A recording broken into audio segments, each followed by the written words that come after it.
Good to see you, Master Chief. Things aren't going well.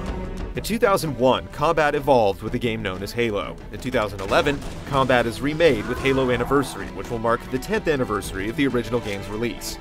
The game's rich sci-fi setting and subtle innovations to the standard first-person shooter formula made it something of a phenomenon and began what would become a vastly successful series with a wide-reaching impact on its genre. The remastered version of the new game is intended to pay tribute to the original and add enough improvements and incentives to make it worth the look in a world where excellent FPS games can be found in abundance. First and most obvious among the changes is the audio-visual overhaul. The characters themselves look a bit better, but the difference you'll see in the updated environments is definitely remarkable. Improved lighting and texture work mark a huge improvement, as illustrated by the ability to switch back and forth between the legacy graphics and the new and improved visuals. The audio tweaks aren't quite as noticeable, but as a whole, it's easy to appreciate the effort that's put into refining the package. As for the gameplay, nothing has been changed. In fact, Halo Anniversary uses a combination of the game engines, with the original engine to power the gameplay, and a secondary engine assisting in powering the new graphics.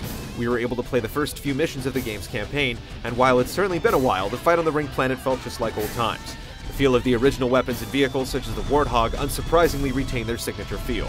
You'll find the surprisingly capable and intelligent Covenant enemies still know how to give their human opposition a hard time, although unlike the original game, you'll be able to bring in another human player as a guest MC to tackle the game cooperatively.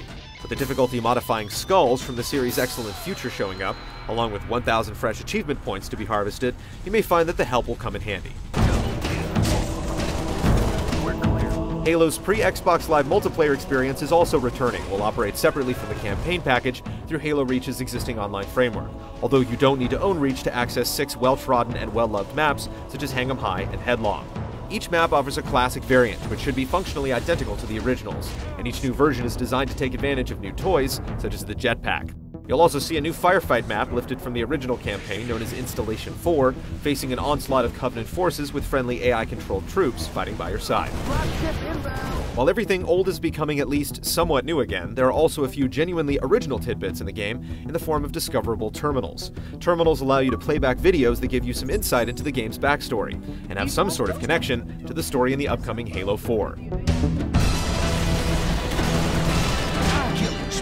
It's clear that Halo Combat Evolved Anniversary is being carefully crafted for the fans, but it's also interesting to see what's become a piece of gaming history get what seems to be a proper treatment.